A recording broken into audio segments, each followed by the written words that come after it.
んにちは、しょちこです。あっという間に12月で今年ももう終わっちゃいますね。今日の動画は2021年買ってよかった文房具と手帳周りのアイテムを紹介します。これ良かったなとか、使い続けてたり、小さな文房具から手帳に関すると思われる大きなものを含め紹介できたらと思います。いろいろ買ってみるものの意外と出番が少なかったりとかやっぱりあったりするので、今日は厳選した6個かな、選んでみたのでぜひ見ていってください。それでは早速行ってみましょう。まず最初から主役級行ってみます。土屋カバンさんのトーンオイルヌメマルチポケットバイブル手帳です。今年の頭に買って約1年使ってきました。少し傷はあるものの全然綺麗なままです。というのもちゃんとしたシステム手帳カバーというのが初めてだったので、かなり慎重に使っていました。本当はガシガシ使って革の変化も楽しみたいんですけど、なかなかできなかったので、来年こそはガシガシいってみようと思います。ちなみにこれが買いたての時、こう見るとあんまりやっぱ劣化はないですよね。このバイブル手帳に変えてからは結構外に持ち歩いてたんですけどね、丈夫ですね。この手帳はボタン2つのフラップタイプでなかなか見かけないデザインです。さらにそのボタンは内側についていて、私は結構珍しいタイプだなって思っていました。土屋カバンさんが好きなのもあるんですけど、その珍しさが可愛くて思い切って買ってみたんですが、最初は使い勝手がちょっとだけ心配不安だったんですよね。でも使ってみて全然そんな心配不安は払拭されました。なんならすごい使いやすいです。上下しっかり止まるから囲い込むようなホールド感があって汚れにくいんじゃないかなと個人的な感想です。リフィルも結構入るし、これ今年使ってたページ数なんですけど、見ると全然まだ入りそうですよね。引っかかりもなくスムーズにめくれます。私は明るいブラウンの色にしたんですけど、大人かっこいい焦げ茶もあります。この手帳カバーは柔らかい革なのですごい手に馴染むし、中の金具のゴールドがとても可愛くて手に取るだけでテンションが上がる手帳カバーだからこそ1年使ってこれました。来年もお世話になります。次は手帳専用のボールペンです。三菱鉛筆3色ボールペンジェットストリームエッジ 3.0.28 のブラック、これを使っています。これは 0.28 っていうすごい細いサイズなんですけど、書いてみるとそんな言うほど細く感じないと思います。色は黒、赤、青の3色で、てっぺんのダイヤルっぽいところで色を変えます。 0.28 なので細いんですけど、かすれたりもなく綺麗に書けます。バイブルサイズの紙が小さいので細かく細やかに書きやすいです。裏写りもこの通りないですね。ボールペン本体のカラーは他にこんな感じであります。このペン横から見た形が珍しくて万年筆っぽくてかっこいいんです。あと一番いいなって思ったのがペン先の形。普通のボールペンって細さにもよるんですけど、ペン先部分が三角っぽくなってるじゃないですか。このボールペンはペン先が出る根元からすでに細くなってるので、これがたまらなくタイプのペンの形です。もともと本当にめっちゃペン買えるんですよ。今年何本目だろうっていうくらい、もういろんなペンをルーティーンで使い回してます。手帳書くときに限らずなんですけど、いろんなペンを使うのが楽しいですね。全体が黒いのにペン差し部分の金具が違うのも手帳に刺した時の見た目的にかっこいいです。開いた時のビジュアルも個人的に結構重要だと思っているので、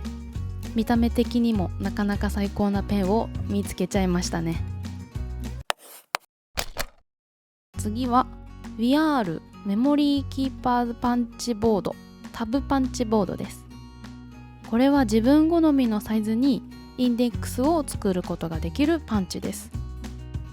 手帳会議動画の勉強用ノートに少し登場してました。これはインデックスにしたい紙にタブを作ることができるんですよ。タブのサイズも S、M、L と3種類あって、長さを変えられるので自分の使う手帳に合わせてタブの幅を選ぶことができます。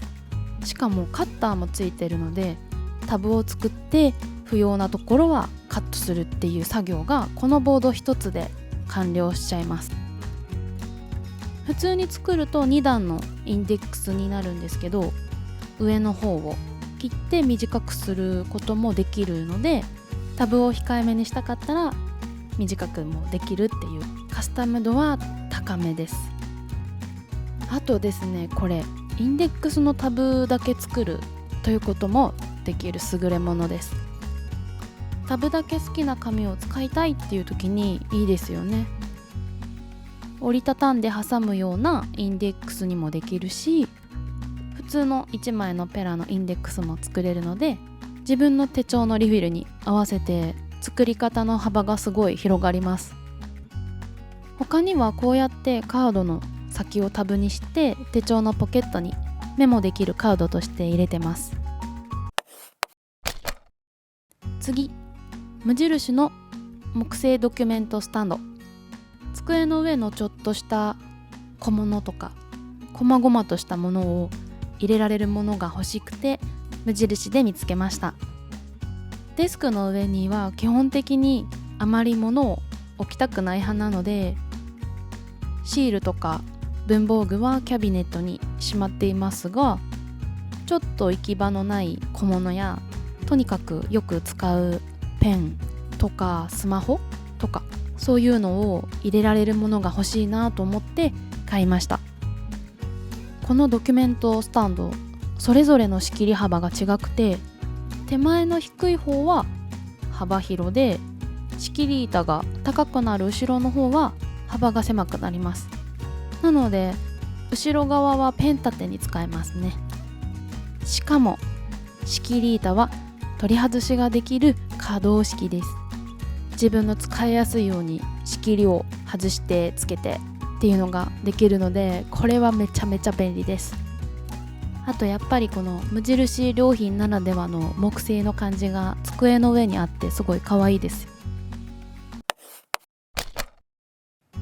次は呉竹のクリーンカラードット12色入りのペンです。このペン、普通のペンと違って先が丸くなってるものです。筆圧具合でこう小さな丸、中くらい大きい丸とポンポンとスタンプのように書くことができちゃうんです。私は普通のペンで丸っていうのがなかなか綺麗に書けないので、存在を知ってすぐ買いました。もちろん普通に文字も書けるし、反対側は細いペンになっているので、ドットだけでなく普段使うペンとしてマルチにいけちゃいます。気になる裏写りは、薄めのインクの色だとこれですね、そんなに目立ちませんが、濃いめのインクの色を使うと裏写り少し目立っちゃいます。チェック欄もだし、ハビットトラッカーとか日付のところにも一押しで使える万能ペンです。最後はめっちゃ大物、机です。広松木工さんのフレックスシリーズシステムデスクです。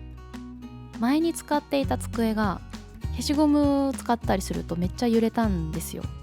あと少しへこみがありまして、実は動画にもそのへこみはここですね、映ってるんですけど、それで買いたいなと思って机探しが始まったんですけど、なかなかなしっくりくるものと出会えず、見た目と作りはシンプルなもので